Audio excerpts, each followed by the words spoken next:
Presented by McDonald's of Glasgow, it's time for the Brown Sports Bag. From the heart of the Barrens, a weekly local sports machine. Alongside John Butler, here's your host, James Brown. Well, John, back again this week. We got some high school football to talk about. We got some exciting college football to talk about and some exciting NFL football to talk about. We're also going to do a little talk about Major League Baseball and the beginning of the playoffs and today's doubleheader. One game's already decided there. And then we'll close out with some discussion about some volleyball, soccer, golf. We got some news about some golf because there were some changes made to the first round of the state. But let's start out. We're going to start out with this Barren County versus Greene County game. Barren won 21-6 on Friday, improved to 6-0. It was one of only two games being played in the area. The other one was Franklin, Simpson, and Butler County, which was maybe even stranger that they ended up playing on Friday night. Most everyone else moved their games to Thursday because of the remnants of Hurricane Helene that was coming into our area. And before we even get to that, I don't know. I'm sure people have seen the stuff, the flooding and all. That was in eastern Tennessee and western North Carolina. Asheville, North Carolina, and the surrounding area there, they were hit hard by the flooding from Hurricane Helene coming into that area. And so, as we talk about football, there's other places, Florida, where the storm came ashore with the surge that came there into that, what it's called the Bend area there of Florida, near Perry, I think, is the city that's kind of in that general area. So a lot of people suffered a lot of damage, deaths due to the storm. We were basically inconvenienced. So Friday night was an inconvenient situation for a football game, but it was nothing compared to what some other folks have went through because of the hurricane and are still dealing with even now. And also, we've got a lot of people here who have, we always get the lineman crews and that kind of stuff who head out from here and help in disaster areas get the power restored. But we've got a lot of people around here who are putting together care packages and stuff of that nature, or who are going to the area to help do cleanup and reconstruction and that kind of thing. So anyway, as we're talking about football, people just keep that in mind. As we're complaining about a football game that was played in not optimal conditions on Friday night, which is what we'll get back to, keep the other parts of that in mind. You were up there Friday, but I think basically what happened was I did not go up there because there was basically no way under the weather conditions to shoot photos because it was going to, with the blowing wind, it's one thing to kind of try to shoot in the rain. We were going to be unable to live broadcast in terms of video the game to start with because Greene County said no to that. And so we were going to record the video and post it Saturday morning, but we weren't able to do that because where they were going to have to set up the cameras was going to be exposed to the weather, and so it was going to be nearly impossible to do that. So didn't shoot photos. We didn't have video, but you and Jay Turner and Robert Bauer did broadcast the game, John. And what was that like? For us, it's fine. I mean, the press box was cool. It was fine. We had plenty of room, and we were dry, but that part was no issue at all. But for the players, it's tough. It was not the easiest to play on. Thank goodness they had turf, because if he didn't have turf, it'd been I guess you could say a sloppy and muddy game. But rain doesn't really affect players that play football much. It's wind that can really affect you. And there was probably a consistent 25, 30 mile an hour wind going basically from right to left down the football field. So if you had the wind going with you, and what happened is Barren had the wind basically in their favor for the fourth quarter and I think is the second quarter, and Greene had it first and third, So you really had two quarters in which you could actually kind of throw the ball. So that was the big effect. It was just a lot of wind, and it was wet, so it affects your handling the ball and things like that. But like I said before, Barren went up there, knowing that the weather was going to be a problem. That's where you need to have a good running game, because a running game and a good offensive line kind of travels and plays in any type of weather condition. Yeah, well, and that's kind of what they did. I mean, I listened to the broadcast and then went back and re-listened to it. You can find it on the YouTube in terms of the actual broadcast, even though we didn't have the video. There's a panel up there, and you can play the sound under it. So I went back and listened to the first half of the game, and you guys were talking about that. It seemed like Barren was maybe trying to do some things in the first half, and they weren't really working out. In the second half, they just basically knuckled down and ran between the tackles as much as they possibly could, and just took control of the game that way. Well, it was hard. I mean, Green was depleted in terms of at certain spots. They lost their quarterback, right, who threw for over 30 touchdown passes last year. He has broken his leg, and a senior, and so he didn't play. And they started a freshman quarterback, and they had a freshman running back, and they had a sophomore running back. Really, really young team. Yeah, but their front was pretty good. I mean, they're defensively, they're pretty solid. And I think what made it a little difficult, first of all, for both teams, is adjusting to the wind and what you could do. But they made it really, really difficult for Barren to run for a while. And what was kind of available was probably the ability to throw, and I think we tried to. The problem was trying to throw when there was options to throw was made difficult because of the wind. Right. So I mean, you can't just you just can't hand it off, 100% of the time. And you got a good quarterback like Tate Spillman, and you got a good you got receivers like Bewley and Jackson Bird. When there's times to take your shot, you want to take your shot. Right. The problem was it was weather conditions, and our offensive line did have some trouble. They were great at offensive at rush at blocking the run for the run, but struggled at times, I think, in terms of pass blocking. So it was a struggle. At first, Barron's 5-0 going over there, and the sense that Greene County was a little wounded without some of their players and so forth. And sometimes what happens when you kind of expect to go over there and win, people, I think it's just a natural reaction, even for players, that they think they can knock somebody out early. It's going to be an easy game. And when you don't knock them out early, and you can tell that this game's going to be, it's going to be one of those difficult games, sometimes it can lead to frustration, because sometimes you just have to take what you can take, take what the defense gives you. You got to have a little patience, and I really thought before the game, and I mentioned it before the game, that with the way the weather was and so forth, probably turnovers are going to play a big part of it. And it comes down to, that's kind of what it came down to. Green had 4 critical turnovers, 3 just basically just exchange problems, but one huge interception by Jordan Harris, I thought kind of turned the game around a little bit, where he got an interception, returned it all the way down to the Greene County 5, then Barren eventually scored. And I thought that was kind of the game, the play that kind of shifted the momentum back to Barren. Yeah, that set them up and gave them they ended up scoring on that play, right? And that was the go-ahead touchdown on that particular play, at the end of that drive. Right. Well, and the other thing was, you talk about turnovers. The turnovers were in Barron's favor, but it sounded like penalties were killing the Trojans for much of the game, because they had the 2 big plays in the first half that were touchdown plays that were called back, right? Yeah, they had 3 touchdowns called back. I think I'm right. 2 touchdowns definitely were called back, and another big play was also called back.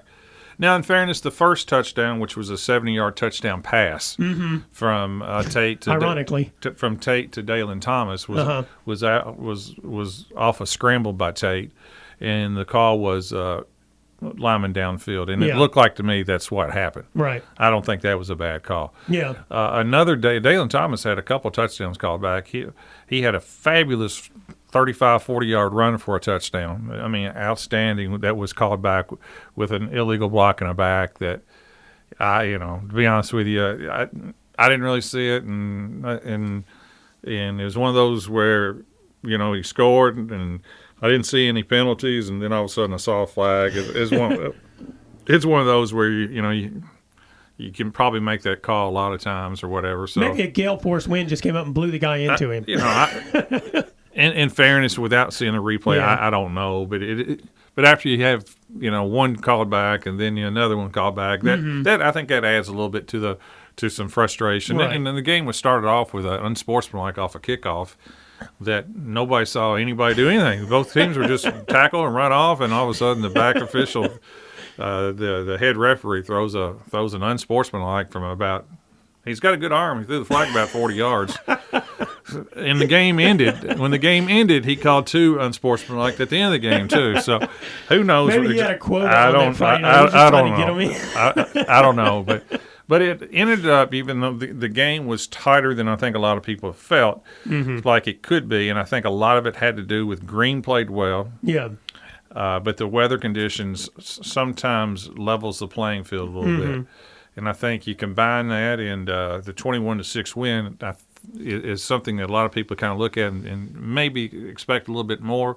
But I think overall it's a good win considering, and it's kind of in between games. It's after Glasgow and in between North Hardin. Yeah, it is kind of a letdown game in a way potentially for the players. I mean, because you're between that big rivalry game and the start of the district. There's some pressure now on them because they're undefeated and they're kind of in new territory for a lot of these guys. When I say, that pressure of we're having the best season Barron's had in quite a while. I mean, we're going on, when I say quite a while, we're talking 30 years probably, record-wise. And so maybe there's a little bit of that pressure building up, about mistakes and that kind of stuff. Because they've won their last 3 games. I mean, really, if you look at it, they've won their last 4 games. They've been in control of all 4 games, but all 4 games have been closer than what we thought they would be. And they've been closer probably because of either turnovers in the Glasgow game, giving up some big plays in the Warren East game, not really being able to finish some drives in the Monroe County game. And then, you got the penalties situation against Greene County. And these are things that maybe are a little concerning headed into that district football game, John. Maybe. I'm sure, if you can there's never been a coach in any sport that's not completely satisfied with things like that. But I think all in all, I think most reasonable minds would say I'm pretty happy being 6-0. I'd much rather be 6-0 and 0-6. I can tell you that. Well, and in the history of Barren County football, this is a situation where those things I just laid out have led to defeats in the past. Yeah, I think they're winning these games right now. I think the outlier is the Warren East game. Yeah, it is. I mean, 60-52. Come on now. I mean, that's tremendous, and you don't see many 60-52 games. And I think really most games are more the 21-6, like the Greene County or the Glasgow score or the Monroe County score. I think most games kind of get that way, and I think the good news for Barren is that defensively they're better, much better. Yeah. But in the same sense, they will get tested by North probably. I was going to say more than any other team. Maybe I need to back that up. Warren East was this is probably a Warren East type style with better players. Well, and that's what looking over it. North Hardin does not like to run the football, but they chuck it all over the field. They throw it all the time. I mean, they throw it probably 80% to 20%, and you combine they have Division I players on their team. I mean, I'm not just making it up. They have Division I recruits, and they've got Division I players right now playing in Kentucky and some other places, and they have some more on this roster. So they have a lot of talent and always have speed and so forth. And it will be the biggest challenge that Barren has had, maybe the biggest challenge that they'll play all year in a team of North Hardin whose record is not gaudy. I don't know if they're 4-2. 4-2. Yeah. But they play most of the Louisville schools. They just beat Bullitt East, who was the state 6A champion 2 years ago. Right. They're just coming off that win. So, their strength of schedule has been better in fairness to Barron's. So North Hardin will be the favorite. I don't care what Barron's record is, and North Hardin will be a favorite. But that should. If there is pressure, and I'm not for sure how much pressure there is, I think it's kind of been fun for a lot of them. If there is a lot of pressure, they shouldn't have any because North Hardin will be the favorite. Well, and it'll be curious to see Barren, as we talked about, outside of basically the game against Glasgow, they've had some big plays in every game, and they even had it in the Greene County game. They just got flagged on them, but North Hardin is a team that maybe they want to try to control the ball. I mean, it'd be good. Barren wants to control the ball. Yeah, that's what I'm saying. Yes. Against North Hardin versus, you wouldn't mind having a big play, but you might want to keep that offense off the field as much as you possibly can, I would think. Yeah, you'd like to, and it will test Barron's pass defense for sure. Yep. Meanwhile, Glasgow lost to Adair County 21-14, I think it was. Yeah, you're talking about frustrating. That loss is frustrating because Glasgow probably outplayed Adair in many ways most of the game. I mean, Glasgow gave up. And, boy, I haven't heard of this very often. They gave up 2 kickoff returns for touchdowns in the first half. Right. So defensively, they only gave up 1 touchdown. Yes. I mean, yeah, they were down 14-0. They scored a touchdown, and then they gave up another kick return for a touchdown. At the end of the half. Yeah, at the end of the half. With 20 seconds left. Right. So you look at it, basically Adair County scored 7 points in the game, their offense. Glasgow put up 14. Their passing game was good. Without Jarek Martin. Yeah, and without Cam Bull. That's correct. I mean, so they're playing with 2 of their number 1 offensive weapons not in the game, and they move the ball. They throw the ball effectively. Their running game wasn't as good, of course, without both of them available. But Hudson Gum had a solid game, threw 2 touchdowns. Sure did. Jalen Bradley, I think, had 3 receptions for 94 yards and a touchdown. And an interception. I mean, so they did a lot of things that they had not been doing well in their prior couple of games. They played good enough to win. They did, except the third phase of the game apparently just got missed. I don't know what you do because, I mean, Stonebreaker, I get giving up 1 kick return touchdown to a guy, but the second one, I mean, you might as well just kick the ball onside the next time. The second one wasn't to Stonebreaker, it's to another guy. Yeah, but still. Yeah, no, I know. It's and I watched it on film, and I don't. I'm just trying to remember, it was kicked on the ground, but I think it was hard on the ground, where or maybe it's more of a line drive. Yeah.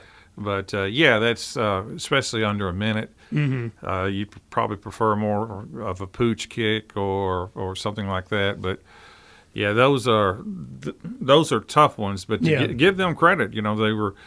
Glasgow was giving up 14 points at halftime, all off the. Maybe they've given up 21. I don't know if Adair scored. No, Adair did score in the fourth quarter, but give Glasgow credit. They hung in there, and Glasgow had a chance late in the fourth quarter to tie at least, and so they gave themselves a chance. But I know that's frustrating. But if they played that well, they'll beat Franklin Simpson this week. Well, and that is the matchup that's kind of curious right now because clearly Hart and Adair are 1 and 2 in the district based on the way they've played so far. I mean, but as we talked about, even from the Barren County game before we get to this Franklin game, Glasgow's defense is good enough to win games. They are. They need Jarek Martin for sure. Yeah. Now, if you've got Jarek Martin out there, now you have and Cameron Bull too. But Jarek Martin is just plays at a level that very few people have. Jarek Martins on the floor or on the field. That's right. Well, and then you have Jalen Bradley who stepped up in this game. So now you have 2 lethal weapons out there, and if you can run the ball some, your defense is good enough to win these games.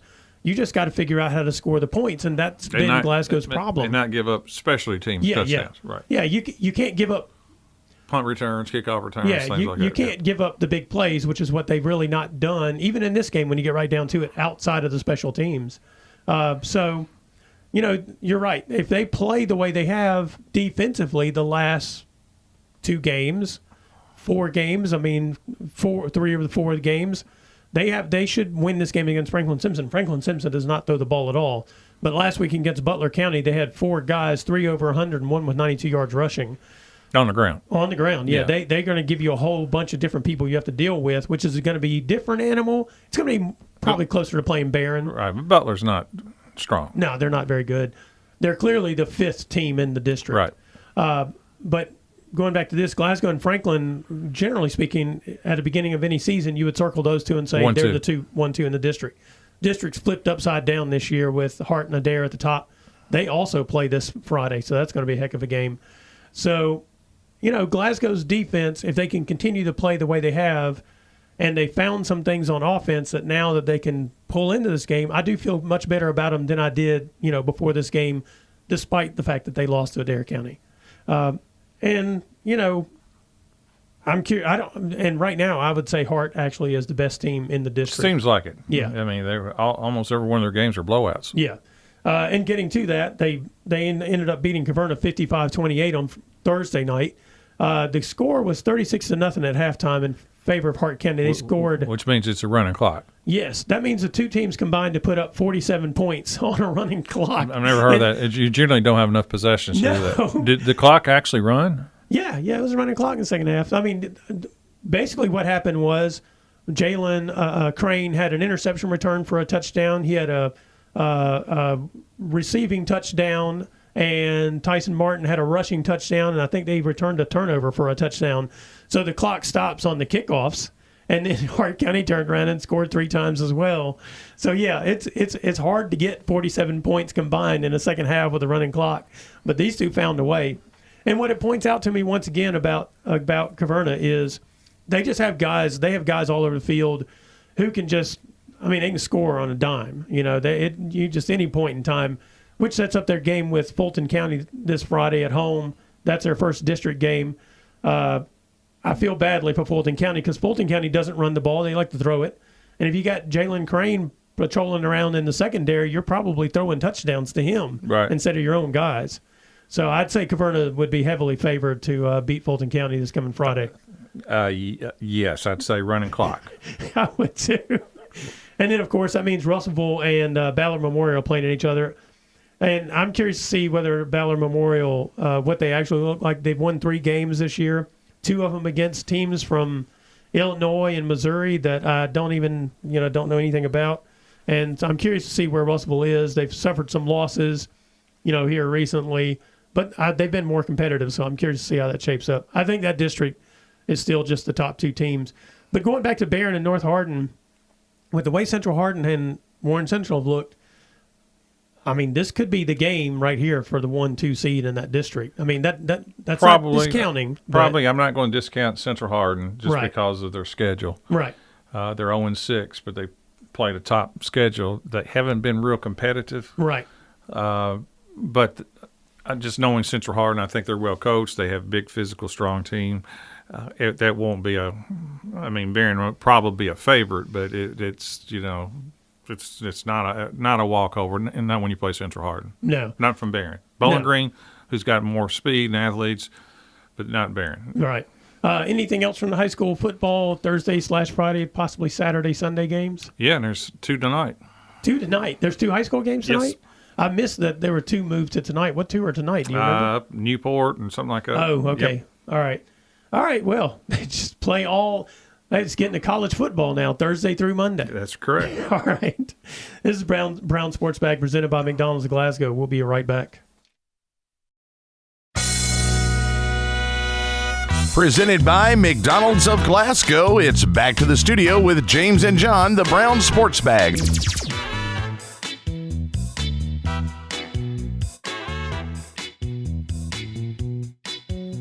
Well, John, the Major League Baseball playoffs are set, sort of. We have a game. We have a game to decide. Oh, I'm sorry, I skipped over that segment. Let's go ahead and do this anyway. Okay, all right. Since it's going to be, I put so many notes down here sometimes that you confused me. You skipped the college football. Yeah, I sure did. We'll come back to that. Okay. Because this segment won't be as long, and we'll get to that Kentucky win over Ole Miss. But so you were telling me this earlier. So the Mets and the Braves have a doubleheader today. Game 1's over with. The Mets won the first game. They came back from a 3-0 deficit in the 7th inning to win 8-7 on a 2-run homer. Yeah, it was remarkable. Atlanta was up 3-0 going into the 8th. Yeah. Pitcher pitching great, and the Mets ended up scoring 6 in the 8th to take a 6-3 lead. And then the Braves came back in the bottom of the 8th and scored 4 to take a 7 to come back and take a 7-6 lead.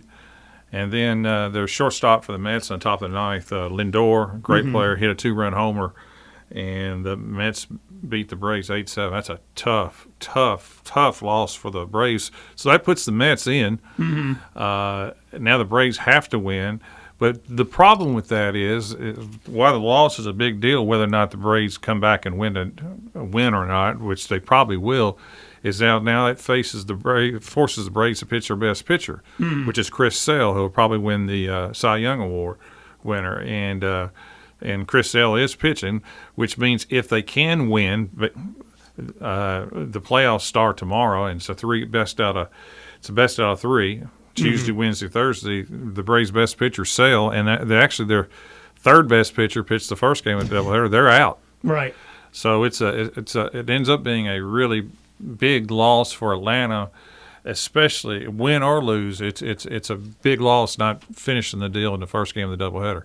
Yeah, and so that means the Diamondbacks are sitting there. I think they have 89 wins, and so the Braves have to win this game in order to make the – Yeah, going in today, the only way that the Diamondbacks get in is if either the Mets sweep or Atlanta sweeps. Yeah. So they have to just hope it happens. So so we'll see. The playoffs start tomorrow. The wild card rounds are tomorrow. Mm-hmm.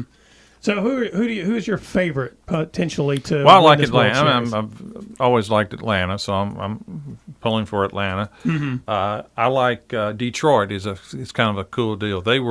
Detroit was 53-63 on like August 7th, Mm-hmm. and they won like 30 out of their last 40 games, Mm-hmm. and they were out of it, and now they found their way back in, and they go to Houston, Mm-hmm. which is probably has a great shot of winning the whole thing because they're pitching so good. But what's interesting is the manager of Detroit was the former manager of Houston when Houston won that first World Series. Mm-hmm. But later, it came out that they were stealing signs and so Banging forth. trash cans or well, something. the manager, his name was A.J. Hinch, and he eventually I don't know if he's fired or just he walked away. I think he may have just walked away. Yeah. But now he's the manager of Detroit. So that has a little bit of that series, Detroit and Houston. I'd like to see Detroit win. The Royals and Orioles, that's another. If you're a Cincinnati Red fan, then you kind of need to. I'm not saying pull for the Royals, but the Royals are a small market team. Right. Win with a lot of homegrown players, kind of like Cincinnati's trying to do. So you got that going, and on the other hand, the National League, the Brewers and Padres are waiting to play. Who knows? Right. The Mets are definitely one of them. Yeah. And then you got the four other teams are just waiting. The Dodgers and the Phillies. The Dodgers are the overall best record in the league. They are home field the whole way. I don't really like their pitching. And you have the Yankees and oh boy, now I've gone blank. Anyway, the Yankees, Yankees Cleveland Guardians. and the Guardians are another one, and I'm not sold on the Yankees either. Right. So if you were to pick who you think will win the World Series at this point, who do you think's got the best chance? Well, I like Philadelphia's pitching. I think they got the top three starting pitchers. I'm not crazy about their bullpen, and they've been kind of knocking on the door to get there. So kind of like the Yankees. Even though I'm for Detroit, Houston got real hot too, and they've got the pedigree, and they've got really good pitching too. So. If you these are kind of wild card. You just kind of throw things out. Right. How about Houston and Philadelphia? That's where I'll go, but anything can happen. Yeah, since the expansion to the wild card, especially this last expansion in the wild card, getting hot at the right time has been more important than being good all year. That's correct. And so it's made the playoffs kind of fascinating at this point. Philadelphia. The Dodgers and the Yankees have the two top players. Right. And Judge and Shohei Ohtani. I never can pronounce his name. Judge and Ohtani. Those are box office players. Yeah. But I don't know if their team is good enough. Right. So there's something worse than being a Reds fan right now and firing your general manager and not being able to make the playoffs, and that's being a White Sox fan. I think that is the most losses. The Reds they fired their manager, not the general manager. Yeah. Yeah, manager. Although people probably are rooting for the whole top of that Reds organization to be sent out of town. But didn't the White Sox set the record for the fewest number of wins in a season this year with 41 and 121 there? Modern day, maybe. Yeah, maybe so. Yeah, 121 losses, something like that. Yeah. I mean, and We talked about this months ago, like probably early in the season. And they won 8 out of the last 14. I think they went 8-6 down the stretch. Yeah, which people are like, why did you even bother at this point? But nonetheless, the players are serious, even if the team is terrible. But, I mean, they were so bad, it was kind of amazing to, there's futility in the world, and they were at the top of it in terms of, like, bad teams in history, John. Yep, they were bad. I mean, they were as bad as and they were in the playoffs 4 years ago. Yeah. I mean, it's just an epic kind of collapse of the organization. Yeah, they were. And, I mean, they were in the playoffs maybe 4 years ago, 4 or 5 years ago, they were in the playoffs. And it just they got a – when you lose 121 games, that's not good, and it's not like they're real young. It's not. No. That's the other thing. If you're restarting, like Baltimore restarted several years ago, and then they just built up and became a playoff team the last couple of years. They went to the bottom, but they worked themselves back up. The White Sox aren't kind of like that. Their farm team and their farm system is not that good. They're in a mess.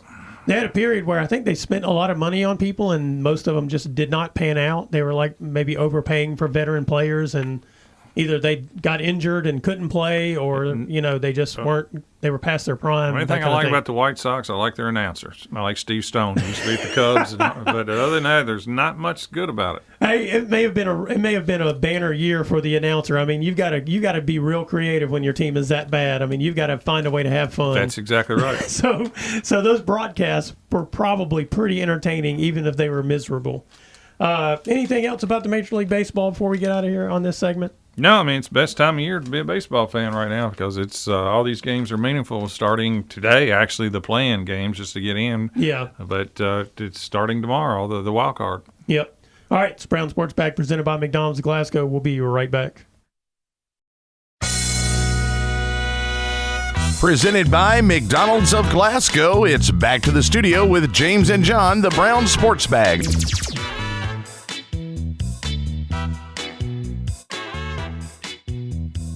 Well, John, the Kentucky Wildcats could be good. Their defense is definitely good. Their defense might be the best defense in the country, to be honest with you. Oh.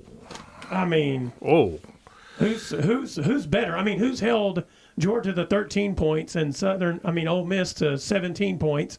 Won one of the games and lost the other one, and that's 17 points in Oxford that they held Ole Miss to, and outside of whatever happened in that South Carolina game, which at this point I can't quite figure out what happened in that game other than their quarterback was not good at all, their defense has proven to be capable of stopping pretty much anyone. Defense is good. They got their defensive front is extremely good, and their secondary is good.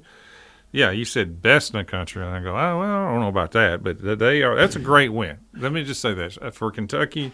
To beat Ole Miss at Ole Miss with all the returning players for Ole Miss, fifth or sixth in the country at the time? Yeah, I think they were sixth, yeah. I mean, that's a huge win.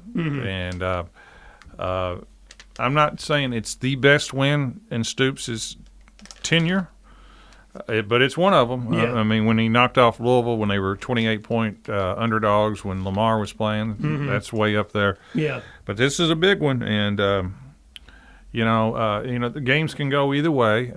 So these are kind of funny moments. But when he went for it on 4th and 9 with about 2 minutes, 2.5 minutes. No, it wasn't 2.5. Maybe it was 3 minutes left in the game, something like that. And he had 3 timeouts, and he decided to go for it on the Kentucky 21, 4th and 9. I mean. And then they hit the big pass plays to big pass play to Barry and Brown at about 50 yards, and then Kentucky goes on and scores. I mean, that was a monster call where he was so conservative against Georgia, right? Where he wouldn't even go for it on 4th and 1 at the end and punted, and never got the ball back. Yeah. So he a little bit more aggressive this time, but again, these are where these games can go any direction. Right. It's once, regardless of what happened, win or lose, Kentucky played great. Yeah. And the quarterback, who I have criticized several times, is played. He played good. Yeah, he did. Vandergriff, he was 18 of 28, 243, a touchdown. Also rushed it 17 times for 50 yards and made the big play. But again, this is how things are can go either way. They ran a 4th and 9, run a go route. Which is you just throw it up long and you hope you make the play. I mean, you complete those. It's a gamble on a gamble. It's a huge gamble, right? And he doubled down is what he did. And the kid made a great catch. Yeah. But he was not like he was wide open either. No. Okay, but he got single coverage. Then when they got it to the goal line, at the goal line, at the 4-yard line, for some reason, I still haven't figured this out. They take the running Vandergriff is mainly a running quarterback. He can throw, but he's dual. Yeah. They take him out, and they bring the other quarterback in, who is a running quarterback, but he's cold. He maybe played three downs, so they bring him in. He fumbles at the goal line. It goes into the end zone. 90% of the time. 90. When you fumble it into the end zone, a defensive back's going to get it because that's all the defensive players can see it and so forth. Right. But one of the Kentucky players, I think it's a tight end that they never throw to. Yeah. Fell on it. Yes, he's a blocking tight end. That's I correct. think that's what they said So about him when he came in the game. That's where these things are, sometimes fortune falls in your way. Yeah. And or from Ole Miss, fortune goes the other way on you. Yeah, because you shank a 40-something yard field goal and then at the end, they miss the field goal. Yeah. So, nevertheless, it's really a great win. I don't like to use the word great, but that's a great road win in the SEC for Kentucky. I still, after seeing the way their defense played against Ole Miss and against Georgia, and you look at that South Carolina game where, and really maybe the problem was Vandergriff was terrible in that South Carolina game. The offensive line was bad too. Yeah, the offense was just so bad in that game that the defense was constantly in a position where it's having to actually make plays to try to win the game. I think what happens too is that we're in a society now where everything is a snapshot. So every game is dissected. Yeah. And sometimes what I think commentators on TV and things like don't realize, or maybe they realize just won't do it, is that players and teams evolve over time. Oh, yeah. They get better. The South Carolina game for Kentucky was just the second game. That's true. And so teams sometimes go through ups and downs and crises, and they either get better at it or they'll go the other way. And the team that has played the last 3 games after the South Carolina game, the game against Ohio, the game against Georgia, and the game against Ole Miss, clearly looks like to me to be a better team than they were at that time. Another thing I kind of wonder about, because you mentioned Vandergriff's stats and the 17 carries and that kind of thing. And we talked about this, I think, after the South Carolina game and even after the Georgia game, as I recall. Basically, we both were kind of the mind of, I don't know why you would even let Vandergriff throw the ball because he's had times, but that wasn't the case in the Ole Miss game. No, because you have to. Yeah, because you have to. But you like you said, I mean, you can't just run it all the time. You got to throw it sometimes. But he was looking like so unsure of himself, and it looked like the plays they were calling maybe for him were ones he just maybe he works out, maybe he executes in practice, but they don't look good in the game. Probably the other thing to keep in mind, and I still don't know how fluid he is. He is a tough kid. I'll give you that. He takes some big hits. Is that maybe some others did not factor in. He hasn't played in 3 years. Yes, he's been a constant backup. That's right. I mean, spring games don't really count. No. So he hasn't played really since the senior year in high school. Yeah. So he is getting better, and he should get better. So, a good win. Yeah, and it is a good win. And, again, if their defense is not the best defense in the country. It's top 10. Yeah, it's up there. I mean, because we're talking about 2 SEC opponents. Yep. That one of them, I think, was averaging 42.6 points a game that they held to 17. And the other put up, in the end, 34 against Alabama the other night. So, I mean, we're talking an outstanding defense. I agree. WKU, they lost a heartbreaker 21-20 to Boston College. A good ACC team. Yes. 4-1. Yeah, they were up 20-7. They gave up the go-ahead touchdown with 3:33 to go. Yeah, tough loss. It was, and I think a fumble was kind of the key play at late in that game for WKU, because I think it was a fumble that set up Boston College's go-ahead touchdown there. Yeah, it's a tough loss, but boy, they played well. I mean, they outplayed a Power 5 team, Boston College, on the road for 80% of the game, maybe 90. Yeah. Up, in Caden Veldkamp again. Another good game, 25 of 39, 232, 2 touchdowns. He did have 2 interceptions, but rushed it for 31 yards, 9 carries. But overall, he gave his team a chance to win. Yeah. And, that's a really good performance. It'd been a nice win for Coach Helton. But, that's still a good performance and a good payday. I think he got paid close to $1 million to go up there, too, and almost took the cash and the win. Right. And meanwhile, Louisville went to Notre Dame. They just outplayed Notre Dame probably 75% of the game. Yeah. But they had some critical turnovers and penalties, and that really kind of cost them. But probably I think they outgained Notre Dame like 400 and something to 200 and something. But and their quarterback Taylor Shaw or something like that. He had 3 touchdown passes. 1 interception, had a big fumble on a long run. I mean, he never runs it, but he ran it for like 50 on one play and fumbled at the end.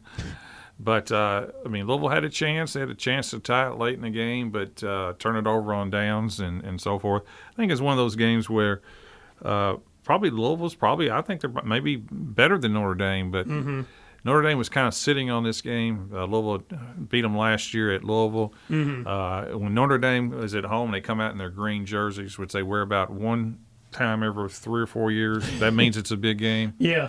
The good news for Louisville is that it's not a conference game. Notre Dame is in the conference except for football. Right. So it doesn't hurt them in terms of their conference, and I don't think they'll drop too much losing to Notre Dame at Notre Dame in a close game. Yeah. I don't think it's going to hurt them long term, but it'd been nice to pull that off. And ironically, Notre Dame's played pretty well since they lost that game to Northern Illinois. I mean, they beat Texas A&M to start the year off, Yeah. and then they've had that one blip against Northern Illinois, and they have bounced back, blew out Purdue, and then the Louisville win. And I think Louisville is the only team that has of the 3 teams we just talked about has a game this Saturday. Right? They play SMU. Which is an ACC game, ironically enough. It is. SMU coming off their first ACC win. Yeah. So WKU doesn't play again until October 10th, and Kentucky doesn't play again until October 12th. So they both have this coming weekend off. And then, did you watch that Alabama-Georgia game? I watched most of it. Obviously a good game. People are I'm kind of fascinated by Paul, what's his name? Feinbaum. And people like that saying it's like one of the greatest game ever in the SEC. And I'm going, are you kidding me? It was a good game. Yeah. To me, what doesn't make it great would have been if they were going back and forth, back and forth, back and forth. I mean, I'd say half the people turned the game off in halftime or whatever. I mean, it was 28-0 at one point. It wasn't competitive. No. And give Georgia credit. They made a tremendous comeback when all the pressure's off. Their quarterback I have a lot of doubts about Carson Beck. He played terrible against Kentucky, and he was awful until the game was pressure's off, and then then he played well at the end, except for the very end when he had it was just first down. They had 40-something seconds to go, and he kind of makes a bad throw in the end zone. He really probably didn't have to, but he played well for about a quarter.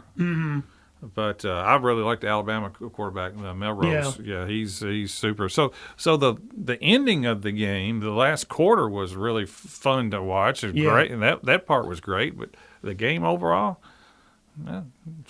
good, but in my opinion, not great. Well, and that was like the final 2 minutes of the game. I was like, oh my gosh. Yeah. But prior to that, the only thing I could think to myself prior to basically the last 2 minutes was, obviously, Alabama went to sleep here a little bit on defense because, they were just Carson Beck really couldn't even get a pass off. They were in the backfield. They were all over them defensively. And can we get this faking of injuries out of it? I mean, and now it's starting to look like soccer at times. And this faking of injuries in college football is the Ole Miss Kentucky game.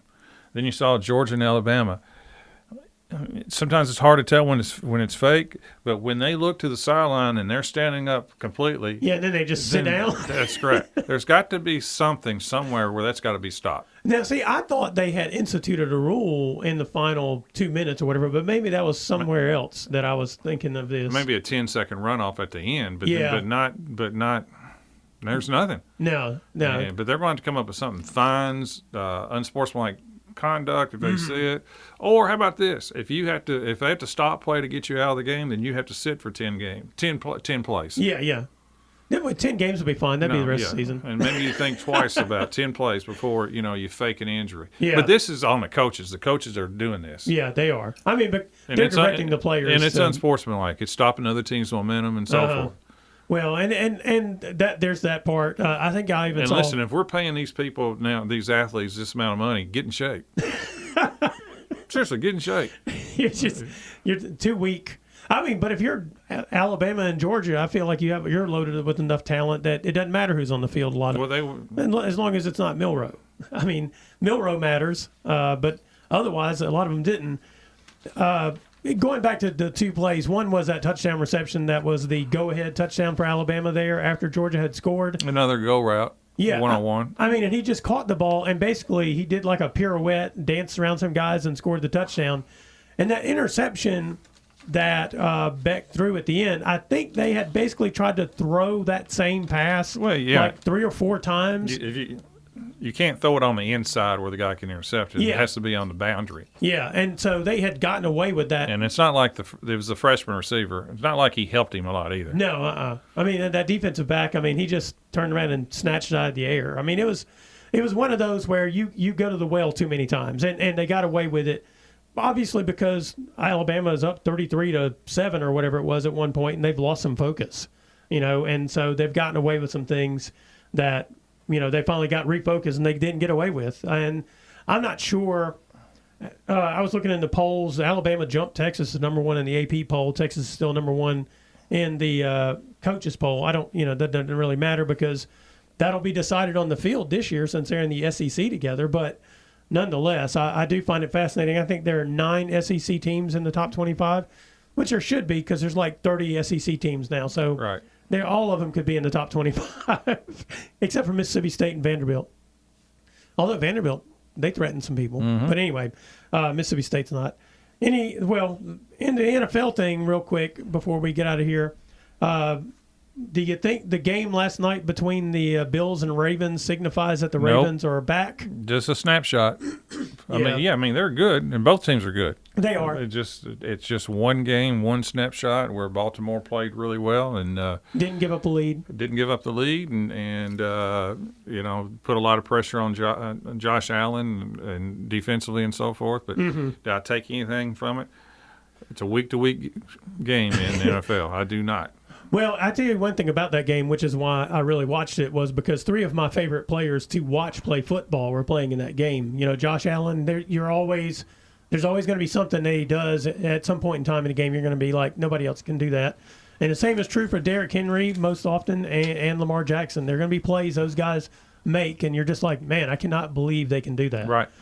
So they're a lot of fun to watch. And that's one of the reasons I do like to watch Chiefs because Patrick Mahomes always has a play during the game where you're like, I cannot believe he made that play.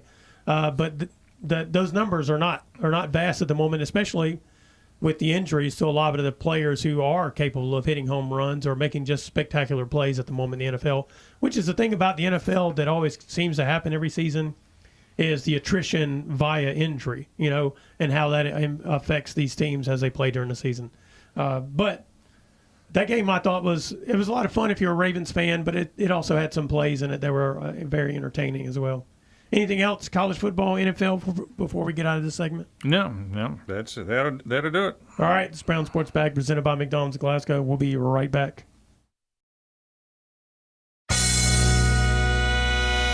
Presented by McDonald's of Glasgow, it's back to the studio with James and John, the Brown Sports Bag.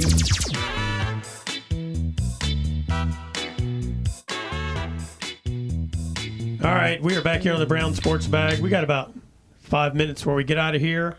And what I'm going to do is go to a soccer game after this show. It's at 5:30 between the Glasgow Lady Scotties and Allen County Scottsville. Basically, the last meeting between these two teams, ACS won on penalty kicks. So if Glasgow wins, then we would end up having a draw for the 3-4 seeds in the district tournament, which starts on Saturday over at the Glasgow Barren County Soccer Complex. And so we don't know who's going to be the 3 and who's going to be the 4 yet. I don't know when the draw would be. But right now, Warren East is a 1 seed, Barron's a 2 seed, and the winner of this game will definitely be the 3 seed or potentially be the 3 seed.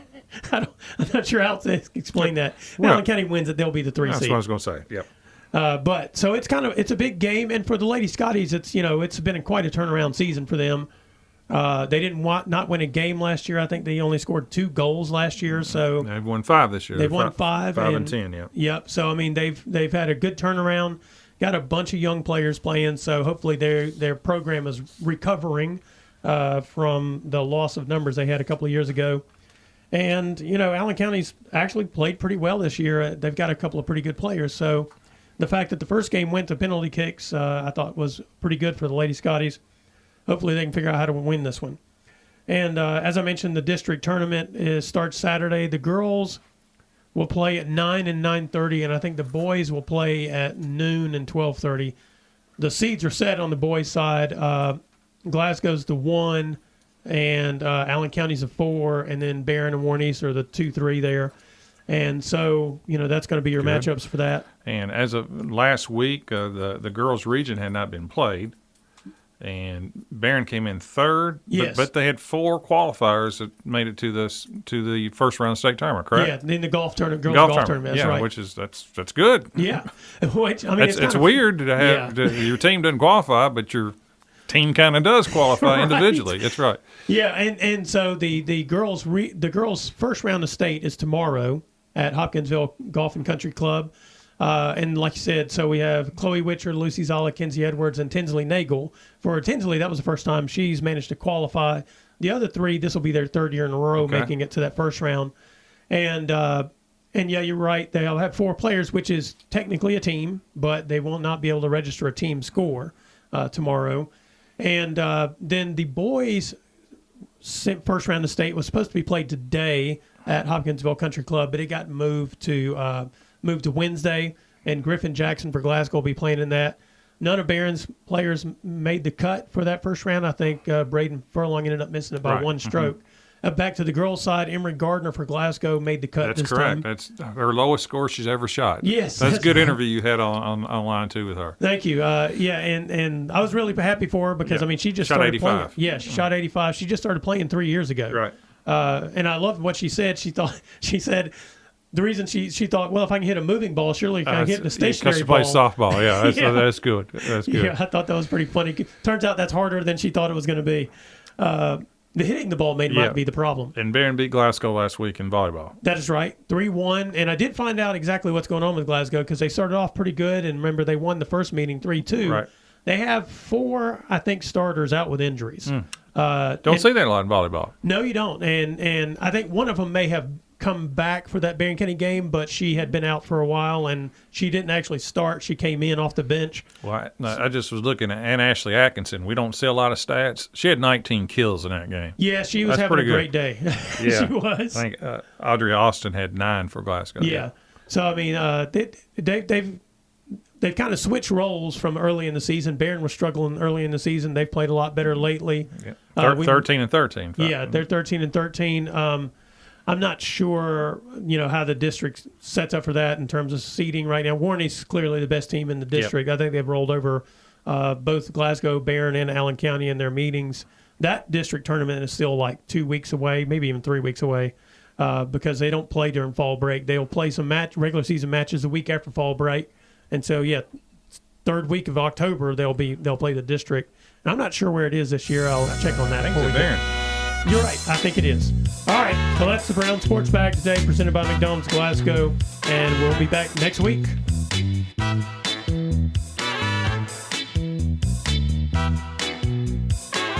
Thanks for listening, and be sure and join James and John once again next Monday at 4 for the Brown Sports Bag, a local weekly sports machine presented by McDonald's of Glasgow. Coming soon to your FM dial, this is Fox Sports Radio, WCDS Glasgow, AM 1230.